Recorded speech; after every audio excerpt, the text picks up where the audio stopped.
Alors j'ai pris des documents à la Bibliothèque nationale à Paris, des témoignages des conquérants de l'époque, des conquérants français. D'abord, des extraits du bréviaire que l'on avait remis aux officiers et soldats qui s'en allaient en Afrique. Cela s'appelait « Aperçu historique, statistique et topographique sur l'état d'Alger ». Voici quelques-uns de ces extraits. Ces contrées sont des terres vacantes, abandonnées aux mauvaises herbes par la paresse et l'indolence des morts. Les femmes du pays sont livrées par la paresse des Arabes, qui passent toute leur vie à fumer, à la turpitude de mœurs extrêmement relâchées. Elles n'ont pas de religion. Beaucoup doutent qu'elles aient une âme immortelle et croient qu'elles ne sont faites que pour la reproduction. Le climat aidant, les femmes sont nécessairement disposées au plaisir. Alors, allez-y, des terres vacantes et des femmes consentantes qui n'attendent que les soldats français.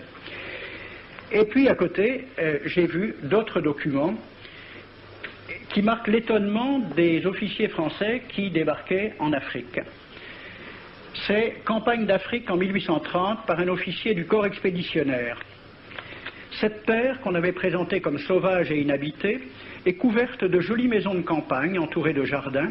Toutes sont bâties sur des hauteurs dont les mouvements onduleux contrastent tout à fait avec l'aridité des côtes de Provence. La végétation y est superbe, et partout des sources et des courants d'eau fécondent la terre. Les fruits y sont en abondance, un grand nombre d'aqueducs amènent les eaux jusqu'à la capitale. Et le maréchal Bugeaud lui-même. J'ai reconnu que l'Algérie produit beaucoup de grains, une immense quantité de bétail. L'immensité des terrains ensemencés atteste l'existence d'une population beaucoup plus nombreuse qu'on ne le pensait. Le commandant Claude-Antoine Roset, dans Voyage dans la Régence d'Alger en 1833. Presque tous les hommes savent lire et compter. En France, on compte à l'époque 40% d'analphabètes. Ainsi, les soldats qui débarquent sont en général moins instruits que les sauvages qu'ils viennent civiliser. Le ministre de la guerre de l'époque, il s'appelait Girard.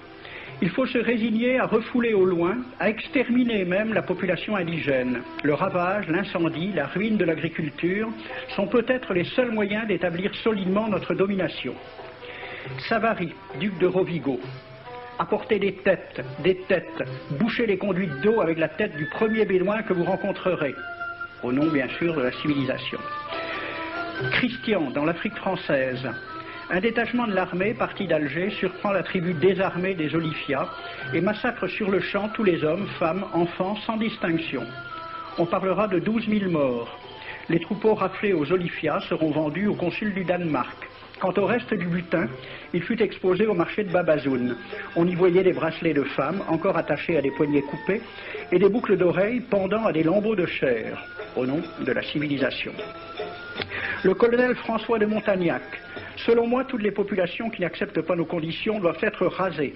Tout doit être pris, saccagé, sans distinction d'âge et de sexe. L'herbe ne doit plus pousser là où l'armée française a mis le pied.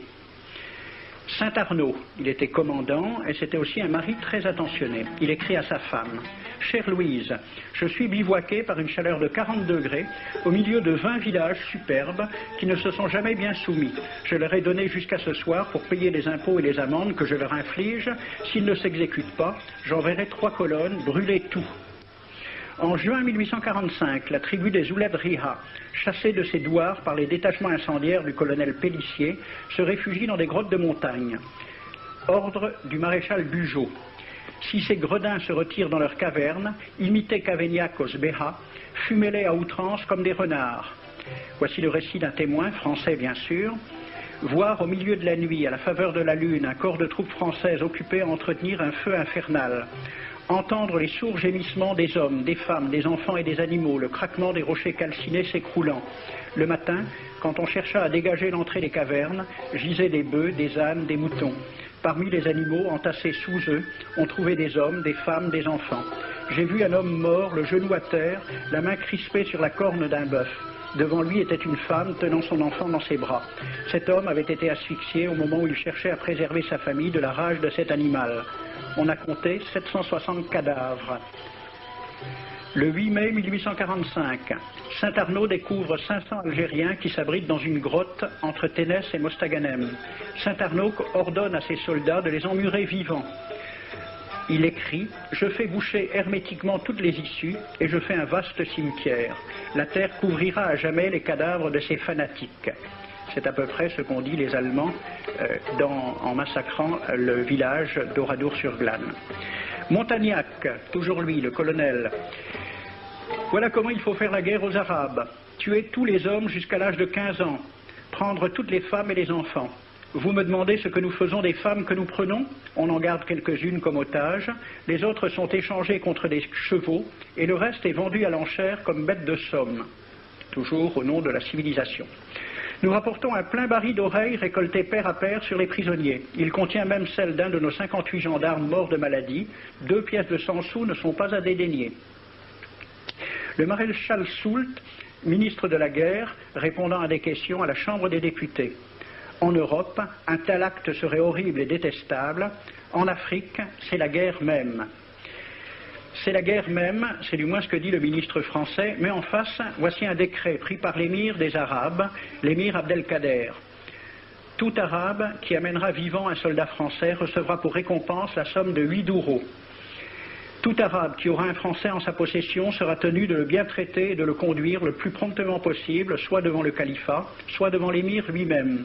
Dans le cas où le prisonnier aurait à se plaindre de mauvais traitements, l'Arabe n'aura droit à aucune récompense. À la lecture de ce décret, question d'un soldat algérien, quelle récompense pour un prisonnier vivant? L'émir répond 8 douros. Et pour une tête coupée, l'émir répond 25 coups de bâton sur la plante des pieds. De quel côté était la civilisation? J'ai donc fait ce film avec les citations et des dessins et gravures qui étaient à la Bibliothèque nationale à Paris, et j'ai proposé le film à la Ligue de l'enseignement pour qu'il soit projeté dans les lycées et collèges de France et de Navarre. La Ligue de l'enseignement l'a refusé avec cette appréciation. Quoique très correctement réalisé et basé sur des documents indiscutables, ce film va à l'encontre de toutes les idées qui servent de base à l'enseignement de la pénétration française en Afrique du Nord, ce qui rend sa diffusion impossible. C'était reconnaître que l'enseignement n'avait pas pour but l'éducation, c'est-à-dire l'ouverture vers la réalité, mais l'endoctrinement au service d'une idée politique.